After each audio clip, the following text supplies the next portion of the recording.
Pods. Fuckling. Fuckling. You know that? Fuckling. Podcast Dede Fikri ngepak keliling.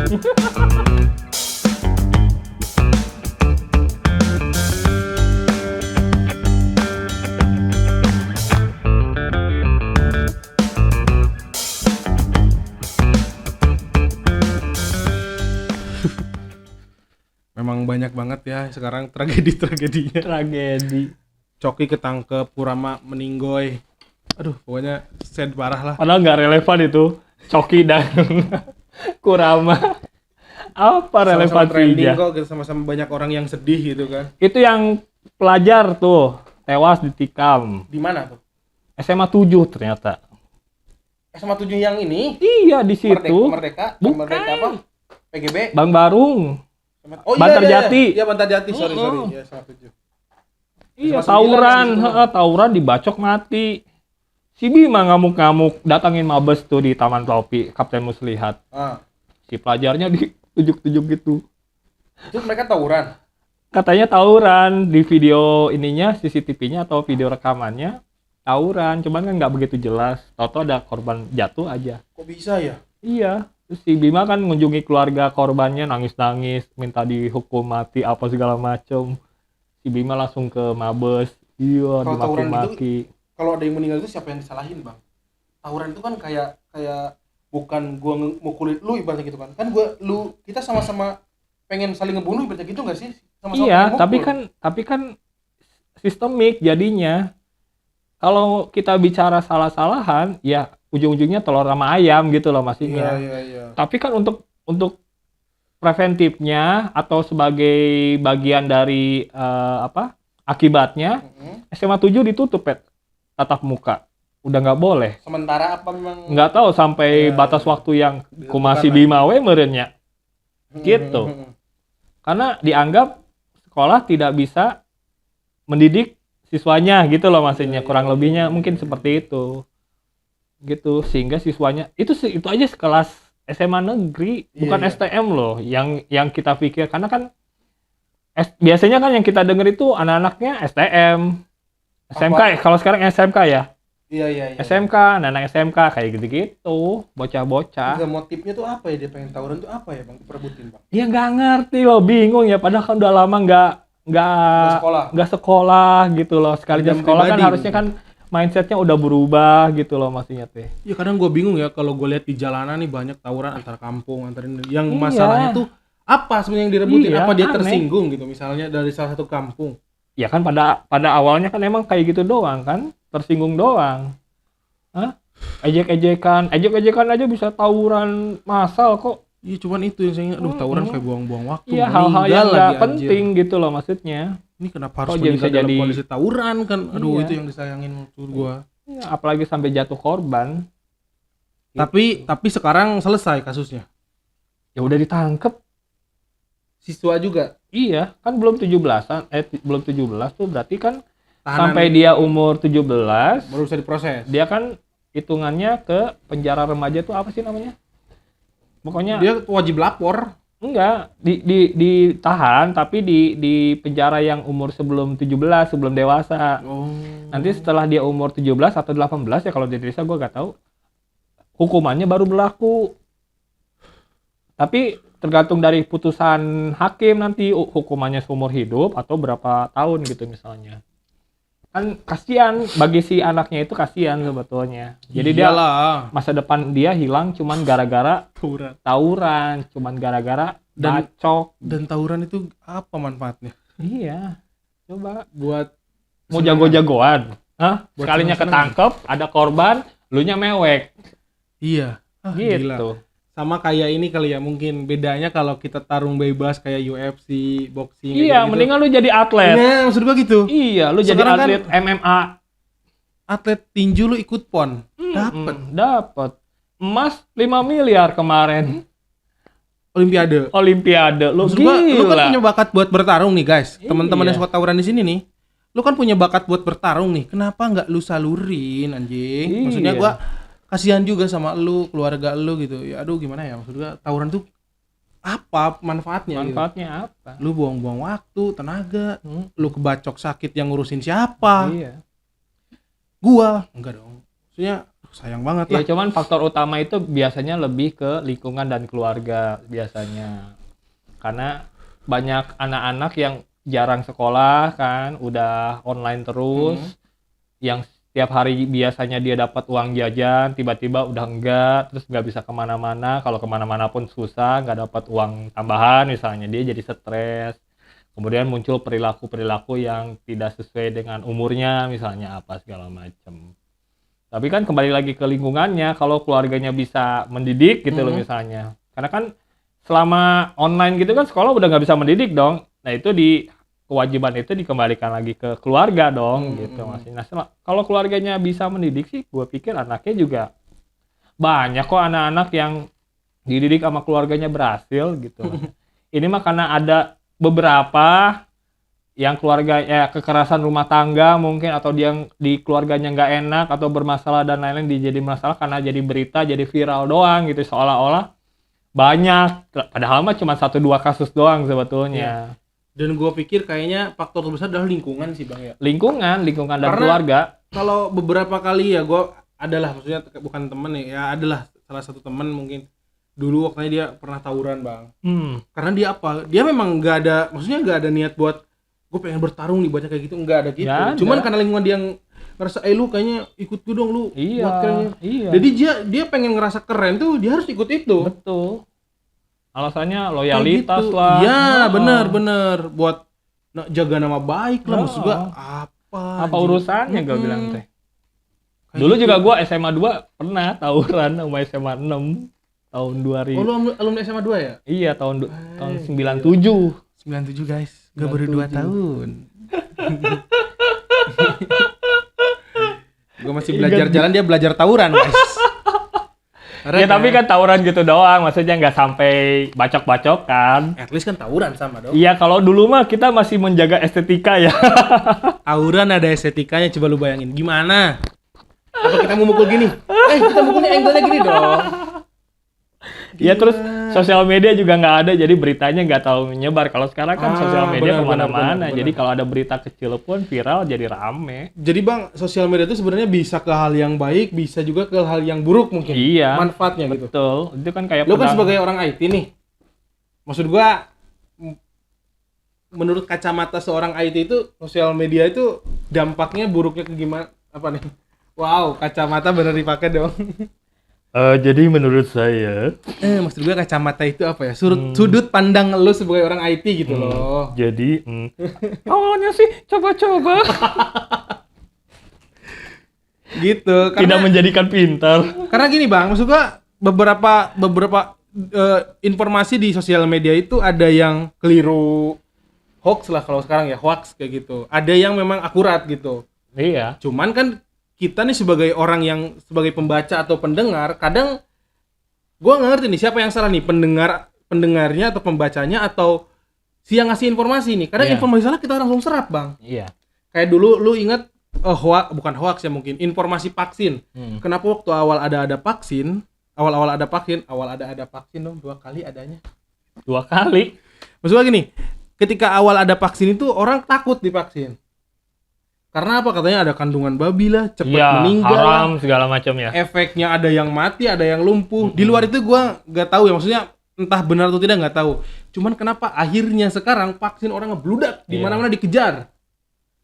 Iya, pokoknya kalau yang gue baca di postingan yang benar ya, masih berita yang bagus gitu, masih sumber yang terpercaya, sama di Najwa Shihab. Jadi banyak orang bisa menerima informasi yang mentah sekalipun itu karena sebagian besar ya, umumnya netizen atau warga Indonesia itu kurang pemahaman terhadap literasi. Itu doang sebetulnya, literasi. Jadi ada satu kasus, ada satu postingan, cuma sekali lewat baca. Kalau sekali lewat baca, kadang judulnya nggak dibaca isinya. Terus tanpa dia punya pemahaman yang penuh, hanya informasi yang parsial, nggak seutuhnya, dia menyimpulkan sendiri, pakai imajinasinya dan lain-lain. Akhirnya timbul penyimpangan berita. Cuman itu doang permasalahannya. Berarti kan orang Indonesia kurang baca, intinya sih kurang baca. Gitu. Jadi kurang baca, terus baperan, kemudian dia Ya, gitu. kadang kan rame katanya WhatsApp ibu-ibu, hati-hati di-share ke WhatsApp ibu-ibu. Karena ya memang itu sih, maksud gua ketika memang ada informasi lebih arifnya kita harus Betul. baca dulu atau enggak kita compare sama Betul. berita yang lain, sumber yang lain Iya. gitu. Karena memang efeknya berbahaya kalau kita share informasi yang salah, Bang. Betul. Dan kata Panji pun, si Panji, dia bilang Indonesia itu pada umumnya nggak siap dengan teknologi. Karena teknologinya udah ada duluan, tapi orang-orang Indonesianya nggak ngerti secara utuh teknologi itu harus dipakai dengan cara seperti apa gitu maksudnya. Jadi pemahaman dia aja gitu. Ada Facebook gitu misalnya. Jadi cuman buat nyinyir doang gitu loh. Padahal kan kalau dia ngerti sepenuhnya kan nggak cuma nyinyir doang, bisa aja quote-quote yang positif gitu maksudnya, atau nge-share sesuatu jadi yang baik-baik. Sumber informasi lah kayak gitu. Iya, tapi karena dia nggak gagap teknologi, dipakainya semaunya aja. Iya, gitu. Benar. Dengan alasan kebebasan berpendapat lah dan lain-lain lah gitu. Berarti sebenarnya adanya apa ya, kemajuan teknologi ini sebenarnya nggak salah ya Bang ya? Nggak salah, karena emang ya tuntutan zaman. Zamannya sekarang harus kayak gitu dong. Iya. Iya nggak sih? Iya. Gitu. Berarti yang memang kelirunya itu adalah kitanya nggak siap, kitanya nggak siap. Oke. Ya termasuk gua juga nggak siap sebetulnya, walaupun udah lama berkecimpung di dunia IT kan, tapi kan teknologi berkembang terus, jadi mau nggak mau kita juga tetap belajar gitu loh maksudnya.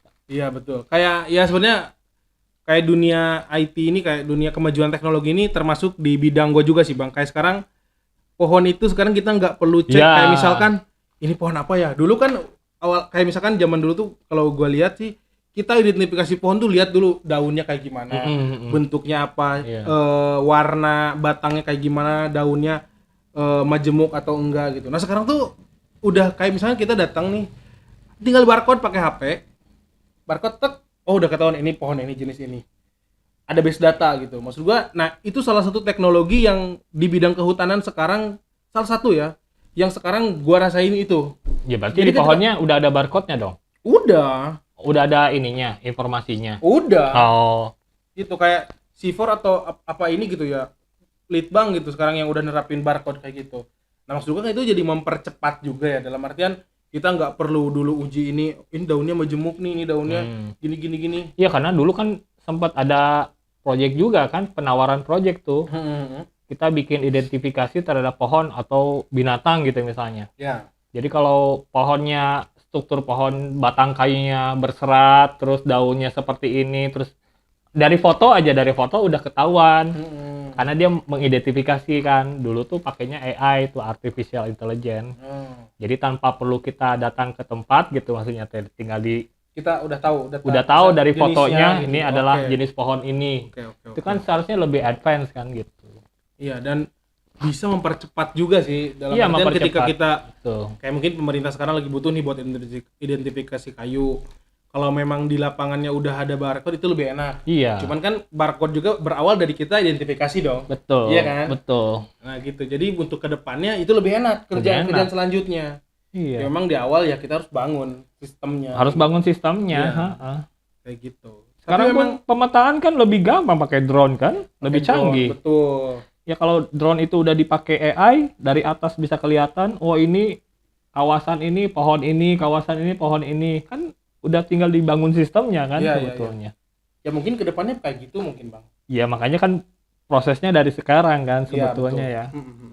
Gitu. Banyak sih manfaatnya. Nah itu tadi kesiapan kitanya terhadap teknologinya kan yang harus dipersiapkan.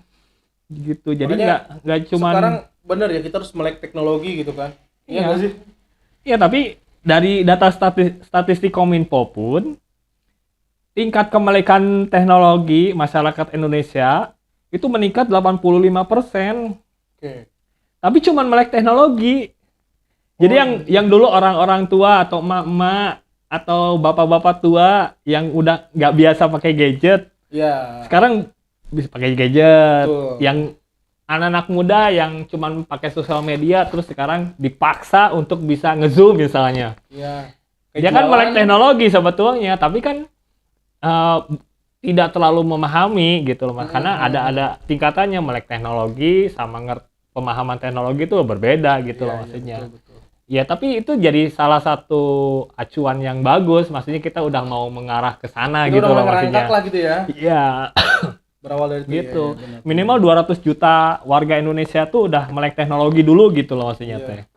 Karena kan programnya Jokowi kemarin itu kan 4G seluruh Nusantara itu kan udah katanya. Minimal satu Indonesia tuh udah tercover jaringan 4G dulu kan, minimal semuanya bisa mengakses internet. Walaupun pada kenyataannya di daerah masih agak-agak susah. Nih lu sendiri yang suka ke daerah di daerah gua. Iya. Selain jalan jelek, sinyal juga jelek. Iya, gitu. Bapak dengerin nih, bapak yang di atas nih ya. Iya. Tolonglah. Iya, cuman kan yang nggak ketahuan itu karena di daerah itu nggak pernah bersuara. Jadi seolah-olah program 4G itu merata seluruh Nusantara, Sabang sampai Merauke itu beneran sukses. Gue bingung sih, kadang kita kan di daerah itu punya wakil sendiri, Bang.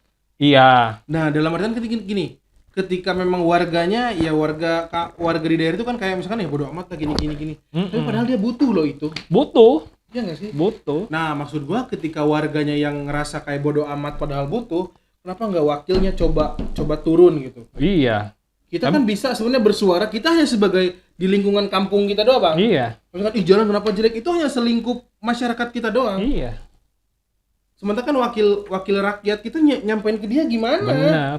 Mau lewat internet, kan kita nggak ada internet. Iya, mau lewat internet, kalau nggak ada teknologi mau teriak di mana kan gitu. Kita datang ke DPR disangka demo, Bang. Iya. Demo aja nggak ditanggepin kok. Nah, maksud gua ini alurnya harus seperti apa gitu loh. Iya. Jangan datang ke warga tuh cuman buat nyari suara doang. Kita dukung loh, maksud gua feedbacknya apa gitu. Mungkin nggak semua ya, cuman yang gua rasain tuh di kampung gua lah kayak gitu, ada kayak jalan jelek. Bapak Dewan, Anda dengar itu? Sinyal kurang bagus. Ya kayak gitulah pokoknya. Aduh. Nanti alasannya, lah kan itu urusan komisi apa, katanya komisi D mungkin gitu. Terus saya kan di komisi ini kan gitu pasti pembelaannya. Ya nggak masalah, ya benar sih, bisa juga ke arah sana. Maksud gua ya gimana ya? Ya lu bisa ngobrol gak sih sama dianya gitu. Gua datang ke sana mana mungkin. Gua sebagai warga biasa datang, Bapak bisa. Ya mungkin aja sih memang. Cuman siapa gua gitu. Lu kenal gua cuman waktu mau pemilihan. Sabar pik. Aduh, ya gitulah. Apalagi kemarin udah dibongkar kan gaji DPR tuh berapa. Kan shock lah gua. Maksud gue ya pantesan sekarang orang mati-matian ya buat duduk di kursi singgasana sana. Woi deh. Karena kursi singgasana. Karena kursi gaming di sana ya. Iya, karena gue lihat memang basah banget gitu, Bang. Iya. Iya nggak sih? Gue mikirnya gini. Ketika gue mau nyalon, gue habis 1 miliar pun gue kira setahun gue bisa balik modal bisa 10 kali lipat. Iya, betul. Ini jeleknya gue gitu ya, pemikiran gue gitu. Karena lu lihat memang gaji pokoknya kecil ya. Lu lihat tunjangannya dong. Tunjangannya. Wow, kata gue nih. Ya, gue masalahnya bersyukur. Gue juga nggak 100% nyalahin dia gitu. Maksudnya nggak nyalahin wakil rakyat gue. Karena di bawahnya kan ada gue juga yang milih. Berarti ada kita juga yang milih. Cuman yang salahnya adalah kenapa nggak bukan ditepatin ya, belum tepatin untuk kayak gimana bahasanya. Cuman kenapa nggak balik lu ketika kepilih tuh, kenapa lu nggak balik lagi ke ini Leo, ke tempat lu dulu gitu. Kan dana reses ada mungkin ya, Bang ya. Iya, ya bisa aja kan ada beberapa dewan oknum ya gitu loh maksudnya teh. Karena dia punya utang di partainya karena dia udah punya utang di sponsornya kan bisa aja gitu Pik. Benar. Iya. Nah kan pembelaan si Dewan pun ya karena kalian yang memilih saya kan gitu. Kenapa kalian nggak baca profilnya dulu aja sebelum memilih saya kan gitu. Ya, Bang. Jadi pas salah jadi nepik. Ya tapi kalau misalkan anak muda mungkin gue bisa ngenilai lebih jauh gitu kan. Ini rekam jejaknya kayak gini loh, gini. Orang kampung, Bang, orang daerah gue ibaratnya ya.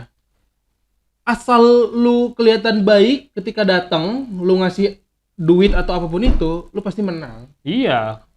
Umumnya ya, karena mereka mau tahu dia dari mana, orang baru ketemu kok. Ibaratnya lu datang gue ngasih gocap, ya gue bilang, wah di Bang Dede orang baik nih. Kan gue belum tahu lu di belakangnya kayak gimana. Nah ibaratnya kayak gitu, Bang. Ya kalau gue misalkan anak-anak muda, walaupun gak semuanya, kayaknya gue bisa masih kayak searching. Oh ini orang kayak gimana sih, gini. Kayak gitu. Disclaimer di Bogor pun masih gitu. Ya semoga lah nanti anak-anak muda yang seangkatan gua, mungkin seangkatan lu, anak-anak tua nanti Anak tua. jadi Botuna tuh. iya maksud ya Bocah tua nakal. anjir El Botuna ya. El Botuna. Iya, bisa lebih amanah lah gitu. Gua nggak bilang yang sekarang nggak amanah ya, mungkin belum ada kesempatan ke daerah Iya gua loh. ya. Seangkatan gua tuh ya, Mm-mm. udah ada yang jadi wakil bupati di Kuningan, si Edo. Alumni SMA 2 juga itu. Wow. Terus adik kelas gua jadi ketua Golkar. Terus ada beberapa udah pernah jadi dewan. Iya, ternyata gitu ya. Makanya pas kita main kemana-mana itu channelnya udah orang-orang kita juga gitu loh Iya, maksudnya. yang kenal-kenalnya ya. Ya, benar gitu. Ya emang udah fasenya udah umurnya segitu kan. Iya, maksud gua ya nantilah kemudian hari gitu, entah itu siapapun itu, gua ataupun siapa yang duduk di sana, kita harus mencoba lebih amanah lah gitu. Iya. Itu guys pesan moral dari seorang Fikri Aziz Maulana. Cie pesan moral. Ya gua bukan bilang gua orang baik juga ya, maksudnya gua pengen ya kenapa sih kita nggak jadi orang yang lebih lebih bertanggung jawab gitu. Gua ngerinya kayak gini bang, walaupun gua jadi sana, gua nggak tahu nih sikap gua bakal seperti apa gitu kan ketika gua kededapil gua. Iya. Entah gua bodo amat, karena gua memang nggak tahu juga ya ketika dia sebelum kepilih itu dia deal-dealnya sama siapa. Iya. Karena kan perlu modal, Betul. partai dan segala macam ya. Maksud gua nggak ngerti lah gua nanti Iya. kayak gimana. Cuman ya balik lagi sih, lu harus bisa merhatiin juga lah orang-orang yang dulu ngepilih lu. Iya. Apalagi gua yang udah 2 pilkada, 2 pileg, 1 pilpres ngurusin hal itu, jadi udah minimal kurang lebih udah tahu Ya gitu. boroknya kayak gimana, caranya gimana. Ya gitulah. Ya semoga lah nanti anak-anak muda sekarang ke Ini- depannya. Pot kamling itu harusnya isinya receh loh. Kok dari kemarin serius ya? Gue pengen ngomongin hal-hal yang bener-bener keresahan doang sih. Oh gitu. Sorry ya teman-teman. Karena itu bang, serius gue ngeliat pembangunan di kampung gue tuh kayak astagfirullahaladzim. Lu tahu desa sebelah gue tuh ada tower sinyal sekarang. BTS. Iya. Nah di kampung gue, desa gue tuh nggak ada. Emang gak nyampe ke kampung lo? Kagak. Oh, masih- enggak, Indosat nyampe, cuman susah. Oh gitu. Kayak gue harus nempel jendela lah di atas lah, kayak gitu. Aduh kayak Hah? Segitunya? segitunya bang. Oh. Lu tahu nggak di rumah gue tuh ada wifi? Wede. Rumah Fikri tuh ada wifi, tapi dari HP tethering. HP-nya gua simpen di lantai atas di jendela, satu rumah pakai wifi itu. Lu bayangin ketika video call, Fikri lagi di goa. Iya, gua bilang. Kenapa lu?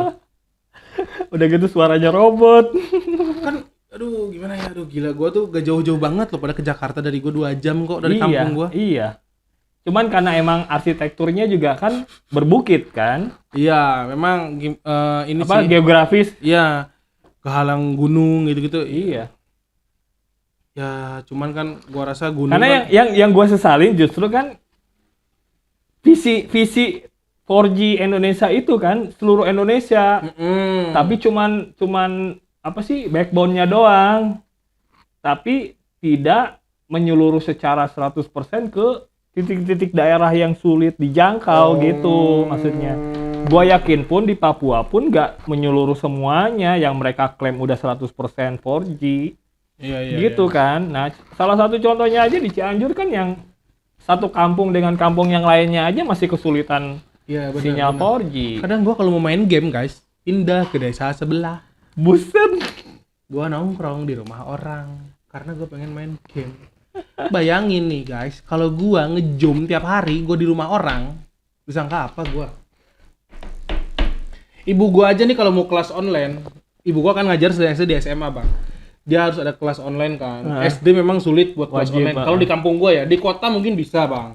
Di kampung gua tuh susah. Jadi ibu gua ngadain pertemuan seminggu sekali di rumah siapa gitu. Kayak misalkan rumah Oh. anak ini nih, Iya, kasih iya. PR buat seminggu kemudian. Besok ketemu lagi tapi dengan prokes ya. Iya, iya, iya. Nah, tapi kalau untuk Zoom susah. Ibu gua tuh ngasih tugas online tuh di desa sebelah.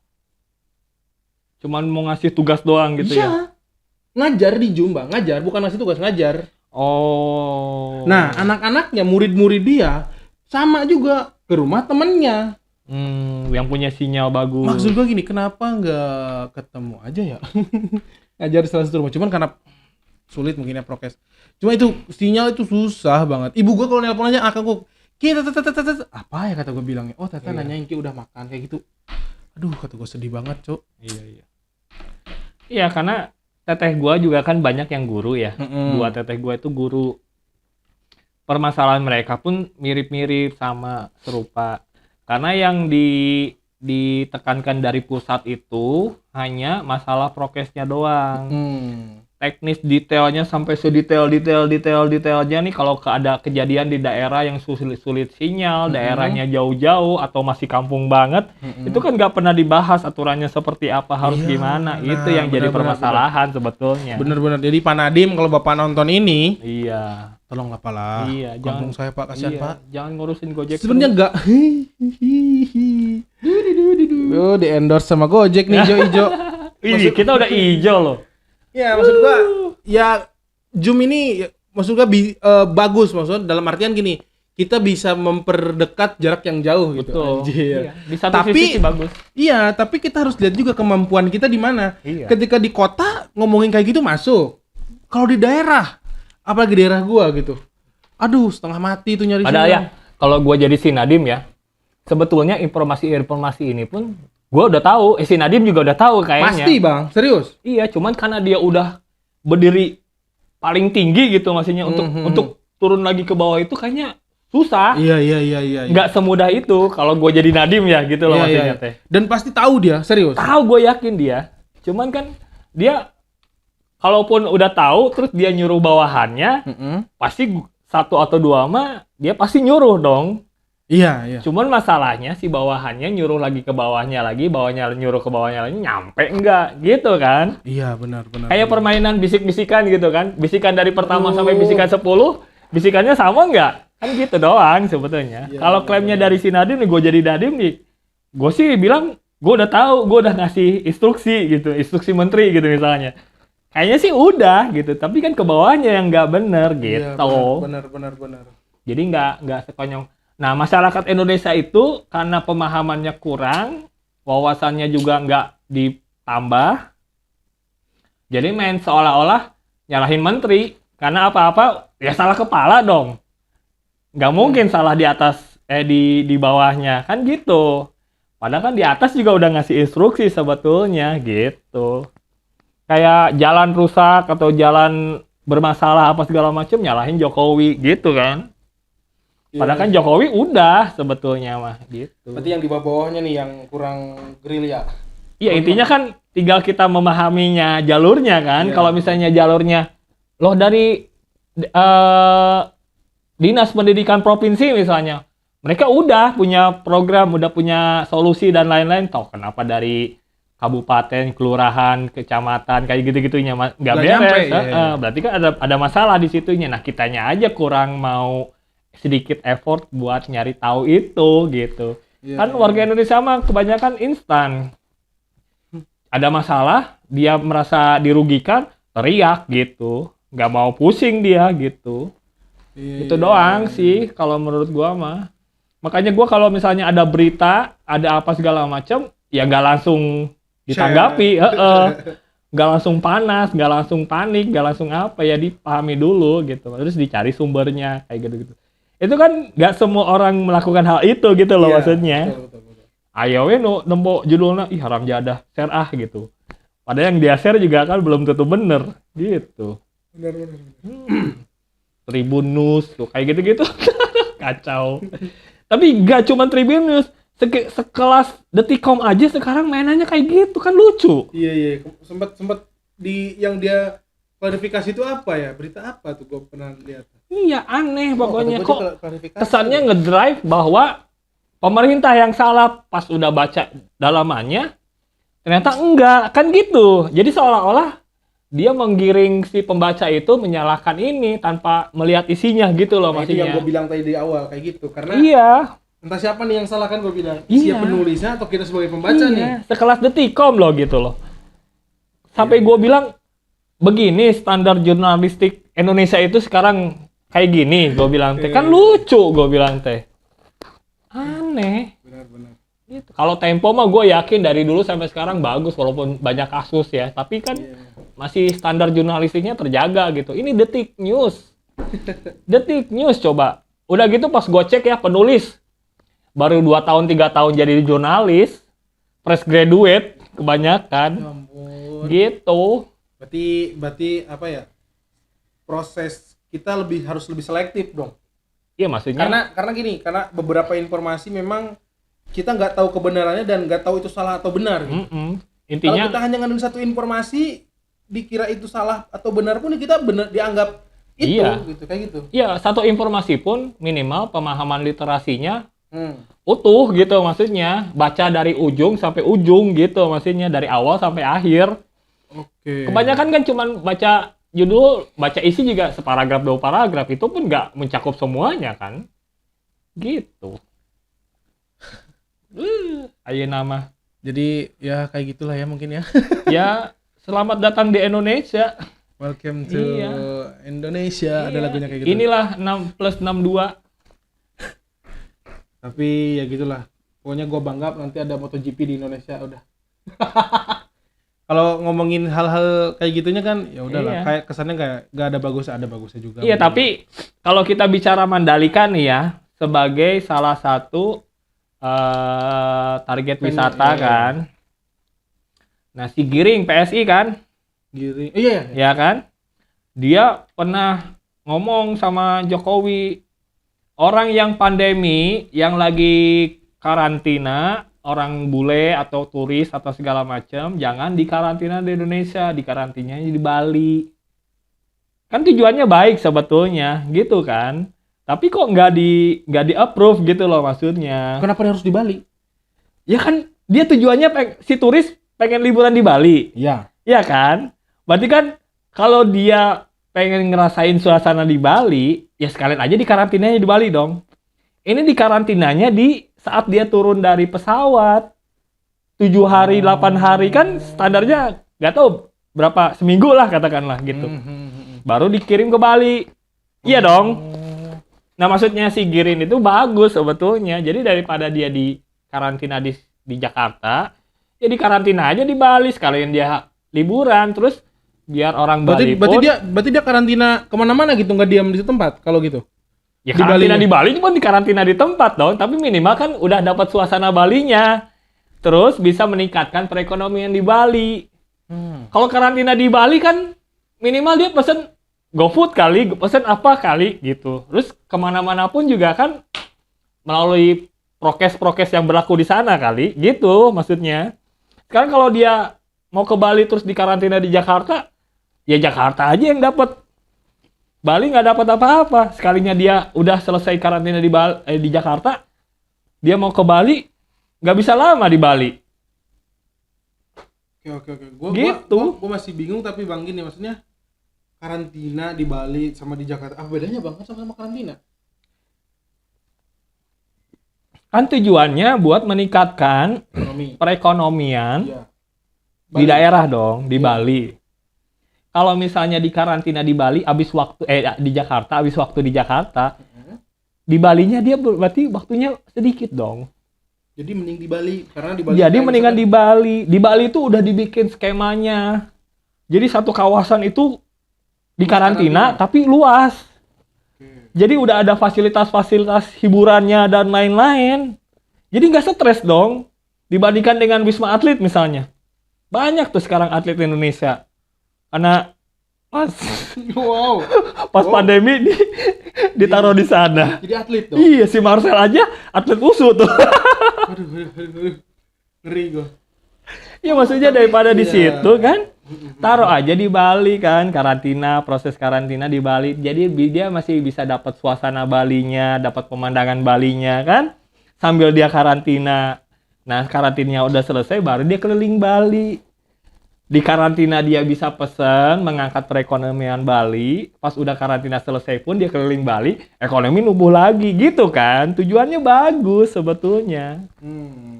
Gitu. Toh sampai sekarang nggak di-approve. Malah yang gandeng malah yang sebut si Giring itu Anies pembohong. Iya. Yang Formula E ya kalau nggak salah ya di Monas ya. Formula E Iya. di Jakarta. Tapi Gitu. gua informasi mengenai itu tuh belum tahu banyak, coba gua cari lah. Next episode kita bahas itu. Soalnya masalah karantina ini kan sekarang tiap negara beda ya Bang ya. Kebijakan karantina ya nggak sih? Ya beda-beda sih kayaknya. Kayak Inggris tuh sekarang kan masih nyimpan masih gunain karantina. Masih. Tapi negara yang lain ada yang enggak. Ada yang enggak. Iya, nah maksud gua Yang enggak pun tergantung dia sumber negaranya dari mana. ya, maksud gua itu. Nah, kayak misalkan negara yang sebutlah red zone gitu ya. Kayak Indonesia, Iya. Brazil. Kalau Asia gitu. tuh kebanyakan kalau ke Eropa udah pasti Karantina. Iya. Iya.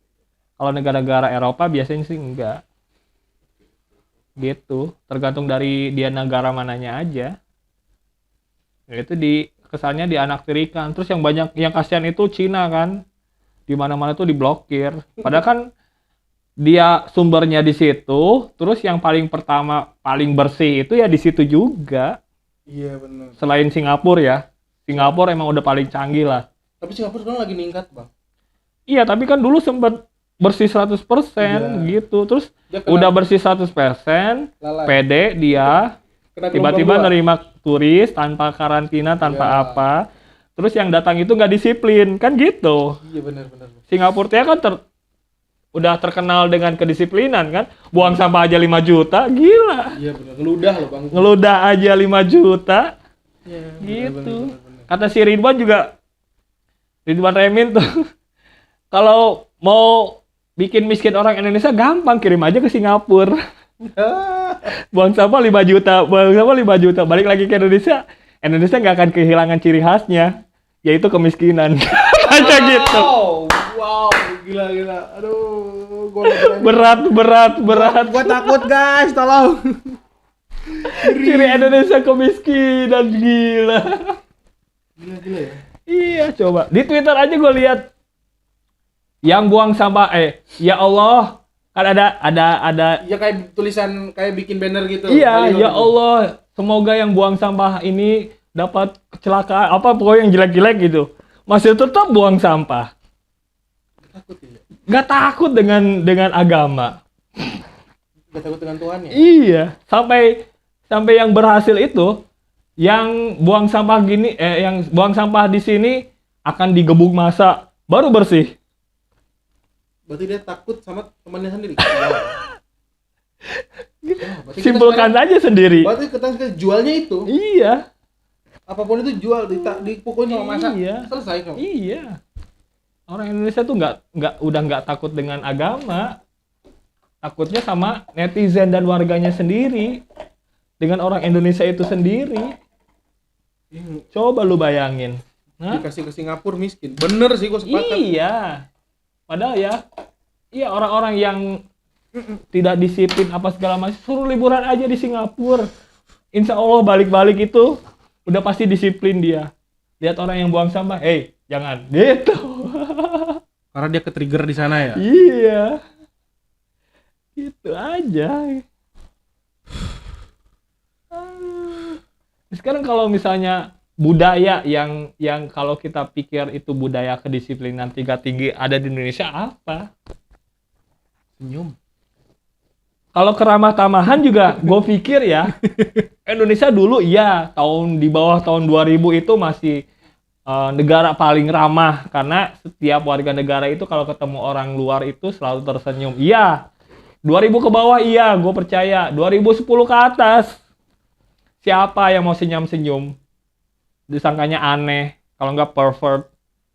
Karena sekarang mungkin agak ke kebudayaan asing mungkin. Bagaimana? Ya nggak tahu karena emang dari kalau ke kebudayaan asing, Bang, kayak di luar pun kayaknya lebih ramah mungkin. Enggak, tingkat keramahan negara paling ramah itu sekarang bukan Indonesia. Dipegang sama Jepang. Negara-negara yang mau di Afrika malahan. Oh. Iya, jauh lebih ramah. Negara Arab, negara Afrika dan lain-lain. Jadi kalau ada turis luar itu benar-benar ramah mereka. Pergeseran zaman. Budaya, gue pikir sih budaya. Budaya gitu. ya. Orang 2010 ke atas itu manusia banyak yang jutek. Jutek julid itu udah jadi budaya Indonesia kan jelek gitu maksudnya. Sekarang budaya Indonesia apa yang positif yang bisa dijual keluar? Apa coba? Nggak ada, Pak.